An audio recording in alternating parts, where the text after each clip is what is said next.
për herë të parë nuk lejohet që partitë politike të fusin hund në këtë organizim. Pas luftës, që 25 vjet pas luftës ose më shumë 6-7, për herë të parë mbohen 3 protesta, të cilat i organizon organizata veteranëve të luftës.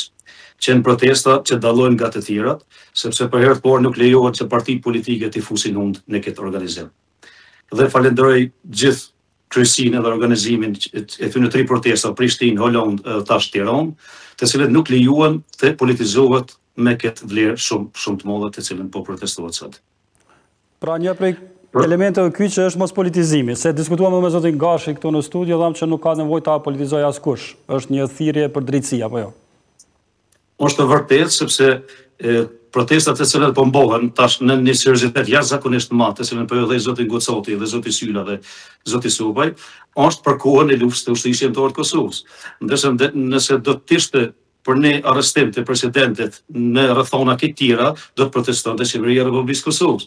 Kështu që e përgëzoj jashtëzakonisht shumë Këshillin Organizativ, i cili s'ka lejuar, edhe pse Partia Demokratike e Kosovës kanë qenë gjithë pengesë, duke I futur hund si do edhe sot disa ish komandant të kohës, të cilët mundohen të apërzimin politik. Kështu që vërtet është për admirim popullit shqiptar edhe do të vazhdojë tutje.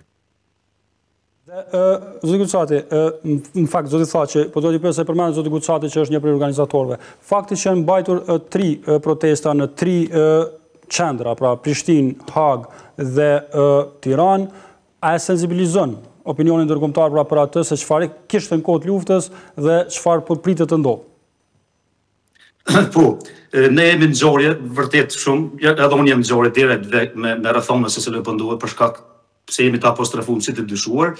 Po, gjatë 5 viteve të cilën gjendën e burg liderët e ushtrisë shqiptare të Kosovës, punën më të mëdha kanë bërë 3 protesta, Prishtinë, Hollond dhe Tiranë, se sa disa liderë të politikanë të cilët shkonin banin foto dhe të cilët që ka 2 vite që disa nuk guxojnë të takohen, e dim ne, disa edhe ka përzonjë të thoshit nga takimi, është për herë të parë organizata veteranëve të luftës komunikon në distancë me prokurorinë e Hagës dhe me gjyqtarët, sepse është një mesazh shumë I drejtë dhe një përçues shumë I vërtet, të cilët nuk e lejon që të përzihet politika, të cilët japin dimensione duke fituar vota kashi, por ne jemi të gatshëm. Nëse gjenden fakte për çfarë do lloj krimesh, për çfarë do lloj edhe më të voglin, ne jemi të gatshëm të jemi në dispozicion të çdo prokurori apo gjykate.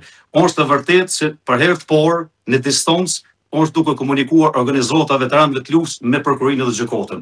Unë besoj shumë se trupi I gjykues është shumë I pavarur dhe do të gjykojë drejt.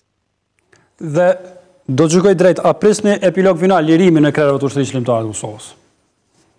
Ne shpresojmë në bazë këtyre fakteve të cilën kanë ndodhur këto, tash bolla pak bajat kja far puna e mzetve, tarezve, këto janë më të vërtet për gjëna që I folim na se nuk na takon. Ne shpresojmë, por